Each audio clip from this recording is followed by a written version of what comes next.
Reciban afectuosos saludos.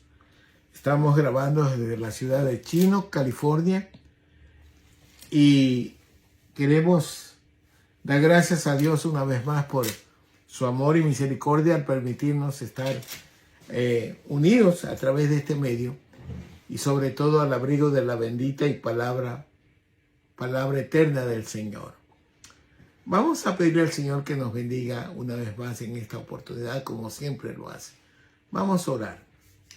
Señor y Padre nuestro que estás en los cielos, te bendecimos, te alabamos, Señor, porque eres bueno y para siempre es tu misericordia. Padre Santo, te pedimos, te rogamos que nos hables a través de tu palabra, Señor. Que tu Espíritu Santo toque nuestras vidas, que nos enseñe, que nos recuerde, que nos guíe a tu toda verdad, Padre. Te honramos, te agradecemos, te glorificamos, Padre, en el precioso nombre de Cristo Jesús. Amén. Bien, queridos hermanos, les ruego abrir en sus Biblias en la carta del apóstol Pablo a los Filipenses. Y vamos a ubicarnos en el capítulo 2 y vamos a dar lectura al versículo 12. Filipenses 2:12. Dice así: Por tanto, amados míos, como siempre habéis obedecido, no como en mi presencia solamente, sino mucho más ahora en mi ausencia, ocupaos en vuestra salvación con temor y temblor. Queremos meditar sobre el tema ser diligentes en la salvación con temor y temblor. Como hemos visto o hemos escuchado, el apóstol Pablo nos dice que ocupaos en vuestra salvación con temor y temblor. Esto es una exhortación. La frase significa que debemos trabajar diligentemente para asegurar que nuestra salvación sea para la gloria de Dios a base de obediencia, trabajo y anhelo. Debemos estar siempre alerta y conscientes de nuestro estado espiritual y trabajar para fortalecer nuestra relación con Dios. La salvación, queridos hermanos y hermanas y amigos, la salvación es un regalo gratuito de Dios, pero también es un compromiso que debemos tomar muy en serio, diligentemente. Ocupaos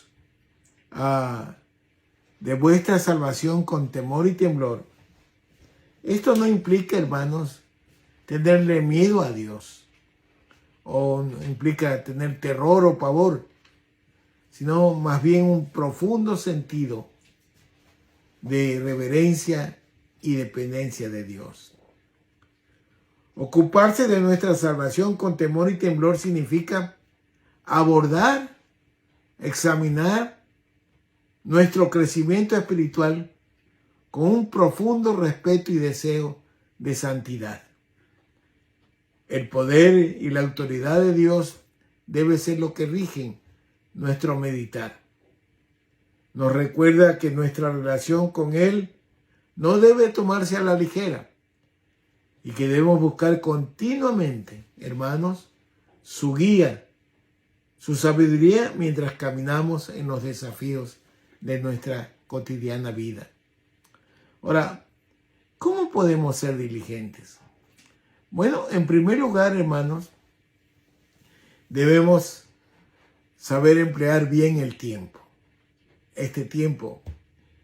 En el mundo que vivimos cotidianamente, hermanos, realizamos tareas de diversas índoles. A veces salimos de nuestras casas con la meta de buscar el pan diario de cada día, buscar trabajo o simplemente asistir a un trabajo. Y al final del día, todos podríamos decir, estamos muy cansados. Hay aquellos que durante el día están tan ocupados, hermanos, que escogen o eligen cosas más importantes como prioridades para realizarlas y relegan las que consideran menos importantes.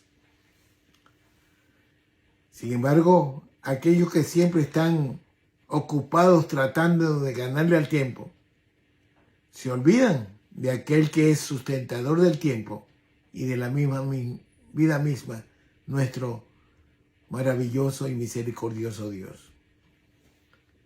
El tiempo de Dios, hermanos y hermanas y amigos, no es igual al tiempo de los seres humanos. Nosotros vivimos en el tiempo cronológico, secuencial, en que puede medirse en segundos, en horas, en meses o años. Pero Dios es eterno e intemporal. Siendo la eternidad algo tan importante, debemos sin duda alguna, hermanos, darle prioridad y ocuparnos en ella para que cuando llegue el momento entremos a la vida eterna. Cabe decir que el hombre fue creado eterno por su desobediencia, por el pecado que inundó el alma del hombre. Bueno, está condenado, está sentenciado. Pero si acepta a Cristo Jesús como su único y suficiente Salvador, está predestinado a tener la vida eterna por la fe en Cristo Jesús. Ahora bien, debemos tener en cuenta, hermanos, que por esa prioridad que debemos tener por la vida eterna, por las cosas de Dios, debemos meditar que nuestro tiempo debemos utilizarlo bien, emplearlo bien el tiempo. El Salmo 90:12 dice: enséñanos de tal modo a contar nuestros días que traigamos al corazón sabiduría. ¿Sí? Necesitamos aprender del Señor cómo manejar nuestro tiempo. Y el Señor nos dice muy claramente: buscad primeramente el reino de Dios y su justicia, y todas estas cosas os serán añadidas. El Señor está pendiente de que Él debe ser la prioridad. Dios es el primero, no es el segundo ni el tercero. No es el que me sobra tiempo. No. Dios debe ser la prioridad. Volvamos por un instante a nuestro versículo base. Dice: por tanto, amados míos, como siempre habéis obedecido, no como en mi presencia solamente, sino mucho más ahora en mi ausencia, ocupaos en vuestra salvación con temor y temblor. Y surge una pregunta, hermanos, para nuestro beneficio. ¿Cómo? ¿Qué debemos hacer para ocuparnos de nuestra salvación con temor y temblor? Noten ustedes, hermanos, que este mensaje que lo inicia el apóstol Pablo es para los cristianos, es para la gente que ya ha sido beneficiada en la gracia de Dios con la salvación, porque algún día se arrepintió, confesó sus pecados y abrió su corazón a Cristo como su único y suficiente Salvador. Entonces, ¿cómo ocuparnos de esta nuestra salvación con temor y temblor? Bueno, es clara la palabra del Señor que le dice, en primer lugar, no debemos contaminarnos con el mundo. Vamos a ver esto. Evangelio según San Marcos capítulo 8. Vamos a leer del versículo 35 al 38. Porque todo el que quiere salvar su vida, la perderá. Y todo el que pierde su vida por causa de mí y del Evangelio, la salvará.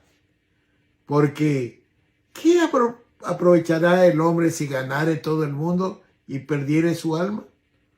¿O qué recompensa dará el hombre por su alma? Porque el que se avergonzare de mí y de mis palabras en esta generación adúltera y pecadora, el Hijo del Hombre se avergonzará también de él cuando venga en la gloria de su Padre con los santos ángeles. Interesante. El Señor quiere que entreguemos nuestra vida a Él. Que no la entreguemos al mundo. Y vamos a ver un versículo más para especificar a qué se refiere el Señor cuando dice el mundo. Primera de Juan, capítulo 2, 15 al 16, dice: no améis al mundo ni las cosas que están en el mundo. Si alguno ama al mundo, el amor del Padre no está en él. Porque todo lo que hay en el mundo, los deseos de la carne, los deseos de los ojos y la vanagloria de la vida, no proviene del Padre, sino del mundo. Note usted que en estos versículos que hemos leído, hermanos, 5 veces menciona el Señor la palabra mundo. El mundo a que se refiere, bueno, en griego está la palabra cosmos y se refiere al orden creado por Dios, al orden hecho por Dios en el mundo, a la formación de este sistema donde nosotros vivimos. Pero al mundo que se está refiriendo el Señor no es a la creación, sino más bien a la perversión que hay en el mundo. La perversión introducida por Satanás a través de engañar a Eva, a través del engaño del pecado de la carne. Entonces, aquí el mundo no es el orden creado o la tierra, sino el sistema de la humanidad caída. Humanidad que en tanto se organiza al margen de Dios, bueno, está en condenación. El mundo lo constituye seres humanos mundanos en este caso. Entonces el Señor dice: no améis al mundo, ¿verdad? Luego dice el Señor, para poder ser eficiente, ocupándonos de nuestra salvación, dice: no ambicionar la riqueza del mundo. Vamos a ver esto en la primera carta del apóstol Pablo a Timoteo, capítulo 6, del 9 al 12. Mire lo que dice aquí: porque los que quieren enriquecerse caen en tentación y lazo, y muchas codicias necias y dañosas que hunden al hombre en destrucción y perdición. Porque la raíz de todos los males es el amor al dinero, el cual codiciando algunos se extraviaron de la fe y fueron traspasados de muchos dolores. Mas tú, hombre de Dios, huye de estas cosas y sigue la justicia, la piedad, la fe, el amor, la paciencia, la mansedumbre. Pelea la buena batalla de la fe, echa mano de la vida eterna, el cual asimismo fuisteis llamados, habiendo hecho la buena profesión delante de muchos testigos. Bueno, queríamos tomar la frase: porque la raíz de todos los males es el amor al dinero. Note usted que no dice que el dinero es malo, sino el amor, la codicia, la ambición, la avaricia para con el dinero. Estaba leyendo una ilustración que trae un tanto de hilaridad, pero en el fondo trae una lección muy real y verdadera. Lo saqué de un libro de ilustraciones que tenemos los pastores, y es un libro escrito por un hermano de apellido Martínez. Y dice en esta ilustración, que se llama La avaricia, dice: se cuenta la historia de un hombre avaro que sufría de cataratas en los ojos. Consultó a un eminente cirujano, quien después de examinarlo le manifestó que si se sometía a una operación, recobraría la vista. Mire, le puso una solución real y beneficiosa para él. Pero el hombre, amante del dinero, enseguida le preguntó: ¿y cuánto va a cobrarme? ¿No? Fue una pregunta insofacta que hizo el hombre lleno de avaricia. El doctor le dijo: $1,000 por cada ojo. El hombre avaro pensó en su ceguera, pero también pensó en su dinero y se dijo a sí mismo: con un ojo sano podré ver y contar mi dinero, y así me ahorraré la operación del otro ojo. Bueno, la ilustración dice que este hombre pasó el resto de su vida viendo con un solo ojo. Bueno, y aquí nos da una lección, que la avaricia de este hombre es aquella que se empeña en vivir pobre para morir rico. Esa es la lección, hermanos, de que a veces la gente piensa que acumulando dinero o acumulando cosas materiales va a ser feliz por toda la vida, pero no. Algún día el Señor va a venir, el Señor nos va a llevar o vamos a morir por cualquier circunstancia y no nos vamos a llevar nada. De ahí el dicho que dice: nadie sabe para quién trabaja. Entonces, mire, debemos de contentarnos con lo que el Señor nos da, con lo que el Señor nos abastece. El Señor sabe nuestras necesidades y Él sabe el porqué de las cosas. A veces tenemos que sufrir consecuencias por nuestra propia culpa, por nuestra manera de pensar, por la manera de actuar lejos de la voluntad del Señor. Entonces no debemos de ambicionar las riquezas, sino, como decía el apóstol Pablo, que sabía vivir en abundancia y sabía vivir en escasez, siempre basado en la voluntad de Dios y en la provisión de Dios. Bueno, para ser diligente con la salvación, hermanos, también debemos de cuidarnos de no amistarnos con el mundo, no hacernos amigos del mundo. Vamos a ver esto. Santiago capítulo 4, versículos del 3 al 8. Dice el apóstol Santiago: pedís y no recibís, porque pedís mal, para gastar en vuestros deleites. Oh almas adúlteras, ¿no sabéis que la amistad del mundo es enemistad contra Dios?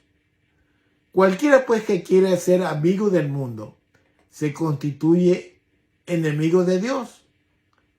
¿O pensáis que la Escritura dice en vano: el Espíritu que Él ha hecho morar en nosotros nos anhela celosamente? Pero Él da mayor gracia. Por esto Dios dice: Dios resiste a los soberbios y da gracia a los humildes. Someteos pues a Dios, resistid al diablo y huirá de vosotros. Acercaos a Dios y Él se acercará a vosotros. Pecadores, limpiad las manos, y vosotros, los de doble ánimo, purificad vuestros corazones. Bueno, amistad con el mundo se supone, hermanos, un sentir afectivo que implica conformidad con los principios y propósitos del amigo en cuestión. Es decir, estar amistado con el mundo significa que las prácticas del mundo las aceptamos, las vemos con ojos de beneplácito, porque somos amigos del mundo. Ser amigos, hermanos, significa, ante todo, compartir, tener la misma mente, la misma visión, la misma perspectiva de la realidad. Así que ser amigo del mundo se constituye la persona en enemigos del Creador, del Salvador, de nuestro misericordioso Dios. La segunda carta a los Corintios, capítulo 6, versos del 14 al 18, nos amplía este concepto. Dice: no os unáis en yugo desigual con los incrédulos. Porque ¿qué compañerismo tiene la justicia con la injusticia? ¿Y qué comunión la luz con las tinieblas? ¿Y qué concordia Cristo con Belial? Belial, hermano, significa destructor o malvado. Es un término que le da nombre propio a Satanás, que es el príncipe de los demonios y de las tinieblas. ¿Qué concordia Cristo con Belial? ¿O qué parte el creyente con el incrédulo? ¿Y qué acuerdo hay entre el templo del Dios y los ídolos? Porque vosotros sois el templo del Dios viviente, como dijo Dios, habitaré y andaré entre ellos y seré su Dios. Mire, hermanos, a veces no entendemos esto y pensamos que es una cosa normal estar amistados con el mundo incrédulo. Ahora, esto no quiere decir que nos aislemos del mundo, porque nosotros podemos ser luz para el mundo, reflejar el amor de Cristo para el mundo, pero no podemos ser amigos del mundo, porque tendríamos que compartir las cosas como amigos, ¿verdad? Dice el profeta Amós en su capítulo 3, versículo 3, ¿andarán dos juntos si no estuvieran de acuerdo? Entonces miren ustedes, Dios no quiere que nos amistemos con los incrédulos. Mire, aquí 2 veces menciona incrédulos en los versículos que hemos leído. No, el versículo 14 dice, no os unáis en yugo desigual con los incrédulos. Y más abajo, en el versículo 15 dice, la última parte del versículo 15 dice, ¿o qué parte el creyente con el incrédulo? En otras palabras, el Señor no quiere que nos mezclemos. Eso es lo que se conoce como la doctrina de la separación, que algún día vamos a ver eso. Pero lo importante, hermanos, es que si queremos ser diligentes con la salvación, tenemos que conservar nuestra personalidad, nuestra vida, nuestro carácter, acomodados a la voluntad de Dios y no a la del mundo. Bueno, para ser diligente también, hermanos, no solamente se necesita no amistarse con el mundo, no ambicionar la riqueza del mundo, no contaminarse con el mundo, sino más bien también nos indica la palabra del Señor que debemos de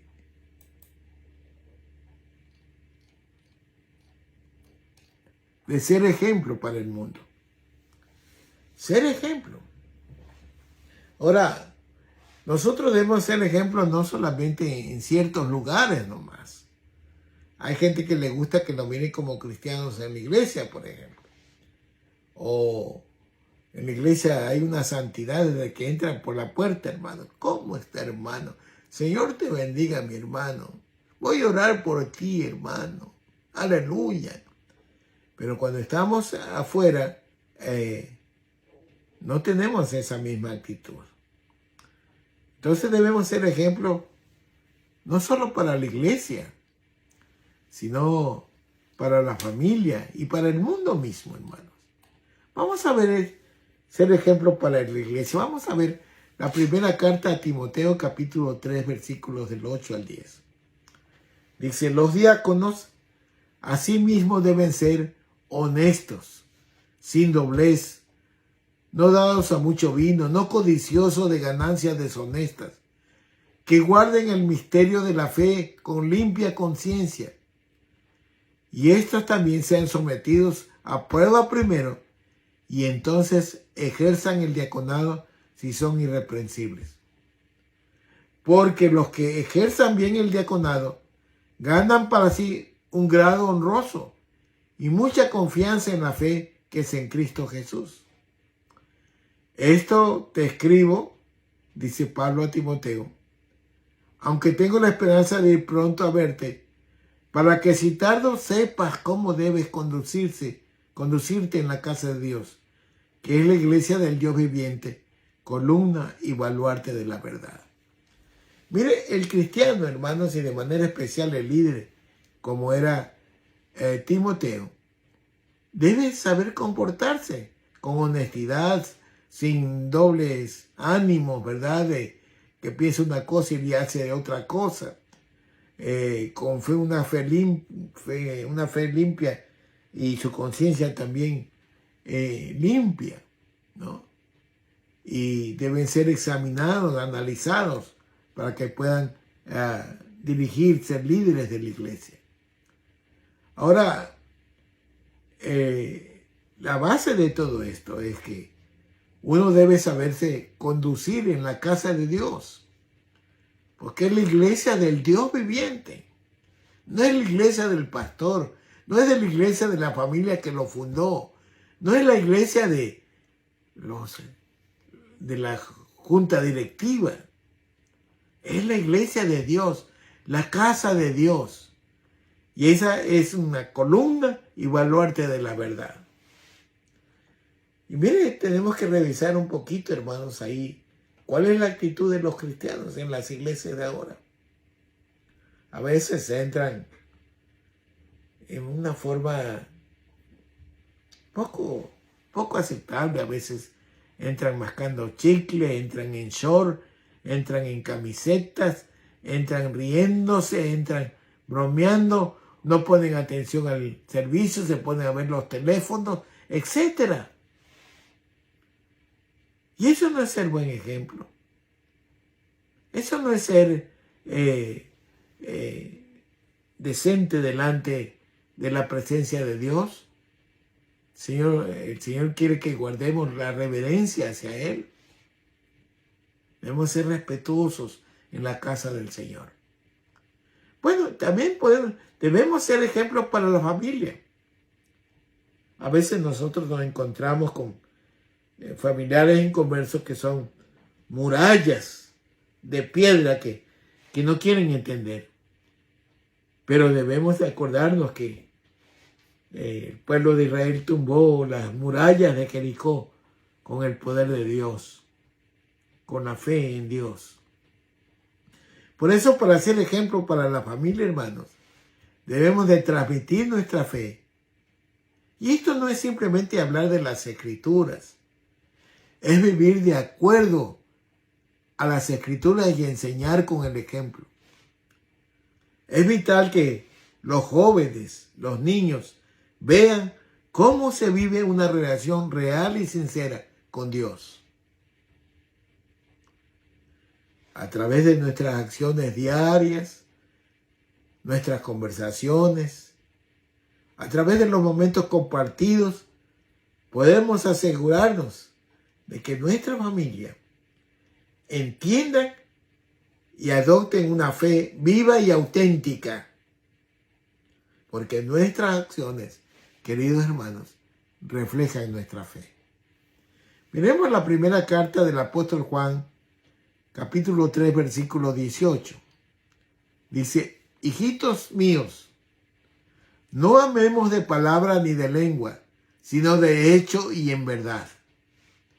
Bueno, esto significa, hermanos, que debemos de demostrar nuestro amor a través de nuestras acciones y no solo con palabras. Por ejemplo, si alguien no ha aceptado al Señor como su Salvador personal, necesita ayuda. En lugar de decir yo soy cristiano y yo soy mejor, debemos tomar medidas concretas para ayudarlos como nos manda el Señor, dar de gracia lo que de gracia Él nos ha dado. ¿Cuánta gente, hermanos, está en sus hogares solamente pensando que Él es el salvo y que el resto que se la vea como puede? Pero si somos luces para alumbrar, hermanos, en oscuridades, muchas veces en hogares que no tienen a Cristo en su corazón. Por eso debemos ser ejemplo para la iglesia y ejemplo para la familia y también ejemplo para el mundo. Miren, no es que cuando el Señor nos dice no te adaptes al mundo, no compartes con el mundo, no te amistes con el mundo. No es que el Señor odia al mundo, no. El Señor ama al mundo, pero quiere que ese mundo se convierta. Juan 3:16 dice: porque de tal manera amó Dios al mundo, que ha dado a su Hijo unigénito para que todo aquel que en Él cree no se pierda, mas tenga vida eterna. El amor de Dios para el mundo. Por eso Él quiere que sus hijos, los cristianos, los que han entregado su vida a Cristo, pues sean testimonio al mundo. Vamos a ver la segunda carta a los Corintios capítulo 5, versos del 17 al 20. De modo que si alguno está en Cristo, nueva criatura es. Las cosas viejas pasaron y todas son hechas nuevas. Y todo esto proviene de Dios, que nos reconcilió consigo mismo por Cristo. Y nos dio, escuchen bien hermanos, a todos los cristianos, nos dio el ministerio de la reconciliación. Que Dios estaba en Cristo reconciliando consigo al mundo, no tomándoles en cuenta a los hombres sus pecados, y nos encargó a nosotros la palabra de reconciliación. Así que somos embajadores en el nombre de Cristo, como que si Dios rogase por medio de nosotros, o rogamos en nombre de Cristo, reconciliados con Dios. Miren, el amor de Dios para el mundo, que nos manda y nos ordena y nos da el ministerio de la reconciliación. ¿Y en qué consiste en esto? En testificar al mundo, con nuestro ejemplo y con nuestras palabras, que Cristo reconcilió al mundo con su sangre bendita en la cruz del Calvario. Que Él murió por todos los pecadores que quieren aceptar a Cristo y ser salvos. Por eso, si hay una diferencia entre cristianos y no cristianos, es que los unos no quieren aceptar la oferta de Dios en su plan de salvación y los otros somos arrepentidos, reconciliados con Dios. Y el Señor nos manda que tratemos de reconciliar al mundo para con Dios. Y no solamente diciendo que yo soy cristiano, sino que como que Dios rogara por medio nuestro. ¿Usted le ha rogado a su familia con la palabra de Dios que acepte al Señor? ¿Usted ha orado y ha llorado por su familia para que acepte a Cristo como su único y suficiente Salvador? No, ahora. Incluso hay hasta una doctrina por ahí que se le llama como la doctrina de la predestinación. Recuerdo yo estaba enseñando en un seminario aquí en California, en Burbank. Y un alumno se levantó y me dijo, yo creo en la predestinación. Y creo que mi padre no es salvo porque no es predestinado. Qué triste, hermanos, pensar que unos van a ser salvos y otros no van a ser salvos. O sea que Dios es discriminador. Y dice la palabra que Dios no hace excepción de personas. Cristo murió por todo el mundo. El problema es que la luz vino al mundo y muchos amaron más las tinieblas que la luz. Pero usted no es de las tinieblas, usted es luz. Y usted es embajador, mire qué bonito aquí. Así que somos embajadores en el nombre de Cristo. A veces no nos damos cuenta, hermanos, la grandeza de la bendición. Yo veo ahora que cuando hay estos cambios de presidentes, de políticos, cómo se pelean por ser un embajador. Oh, es un privilegio, a veces se traicionan, a veces hacen todo por ser embajador. Y nosotros somos embajadores no de un presidente humano, frágil, sino del Dios de dioses, el Señor de señores, el Rey de reyes. Somos embajadores de Él. Sin embargo, no apreciamos. Yo me pregunto y le pregunto, hermanos, ¿cuántas almas usted ha traído a los pies de Cristo mediante el ministerio que Dios le ha dado, el ministerio de la reconciliación? Bueno, el Señor dice que debemos de ser nuevas criaturas en Cristo y saber que eso viene de Dios, que Dios nos reconcilió a nosotros primero, pero luego nos da el ministerio de la reconciliación para que nosotros traigamos otros al pie de Cristo, a los pies de Cristo. Bien, hermanos, en conclusión, hermanos, el Señor nos ha llamado a emplear bien el tiempo, a no contaminarnos con el mundo, a no ambicionar la riqueza de este mundo, a no amistarnos con el mundo, a ser buen ejemplo para la iglesia, para la familia y para el mundo mismo con el ministerio de la reconciliación. También vimos la diferencia en el término mundo, que generalmente se refiere a la creación de Dios, pero cuando el Señor se refiere al mundo, es a la perversión causada por el pecado del hombre en el mundo. Bueno, también vimos, hermanos, que Dios nos ha dado el ministerio de la reconciliación. Tengan en cuenta eso. No es solo el pastor, no es solo los diáconos, es toda la iglesia que tiene el ministerio de reconciliación. Darle gracia a lo que hemos recibido de gracia. Y alguien me dijo, hermano, yo no puedo ser como maestro, como pastor. Eso es tarea del pastor y los diáconos, no, hermano. Usted puede ser efectivo donde Dios le ha puesto. Mire, usted está en medio de una familia que me temo que hay muchos inconversos. Y Dios lo ha puesto exclusivamente ahí como embajador para que usted alumbre, brille con su ejemplo, con su vida práctica, con sus palabras, para que esta gente comprenda lo que es el poder transformador de Cristo en las personas. Por eso, hermanos, debemos tener mucho cuidado en pensar que nosotros no podemos hacer nada. A veces, hermanos, mire, un pastor puede predicar y esa meditación puede ser, si usted quiere, analizada o no aprobada, póngale este nombre. Puede ser motivo de queja una predicación. Una enseñanza en la escuela dominical también puede ser cuestionada. Este maestro no sabe enseñar, está mal enfocado, etc. Pero hay una cosa que nadie puede cuestionar, hermanos. Y esa es una vida transformada. Las cosas viejas pasaron y aquí todas son hechas nuevas por Dios. Dios lo ha transformado como cristiano.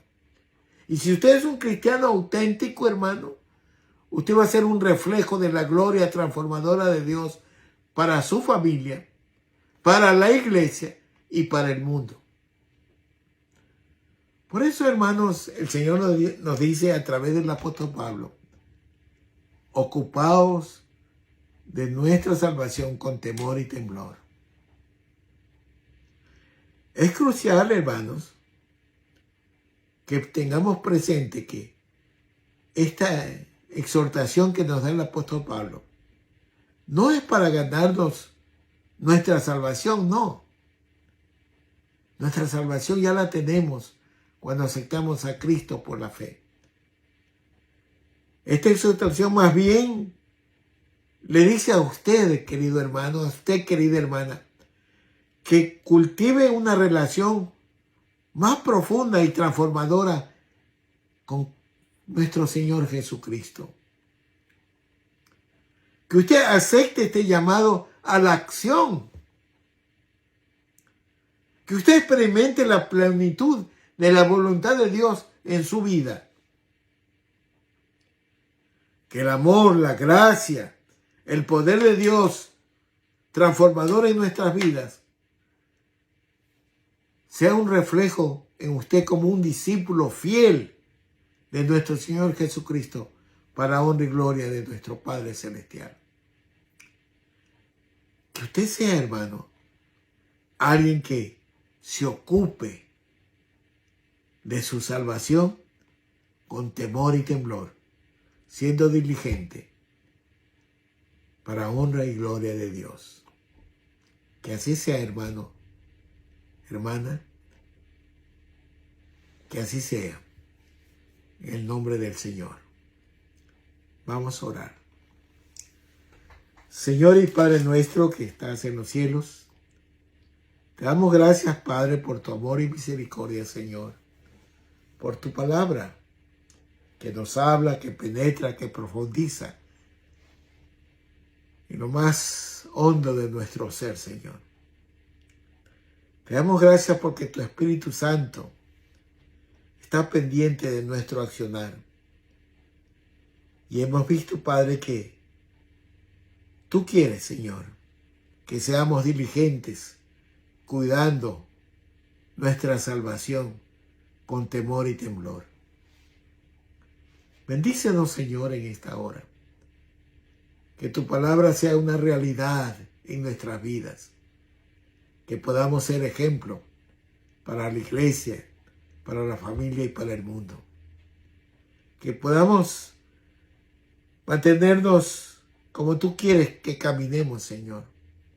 No amistándonos con el mundo, no ambicionando las riquezas de este mundo, no contaminándonos, Señor, con el mundo.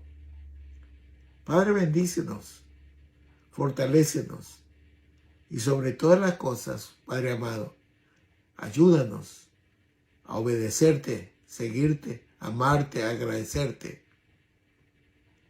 porque tú eres bueno, Señor, y para siempre es tu misericordia. Te damos gracias en el bendito, hermoso y dulce nombre de nuestro Señor Jesucristo. Amén. Que el Señor los bendiga, hermanos. Estaremos en contacto el próximo fin de semana. Mientras tanto, firmes y adelante, huestes de la fe, sin temor alguno, que el Señor nos ve. Que así sea, que el Señor nos bendiga. Hasta la próxima, queridos hermanos.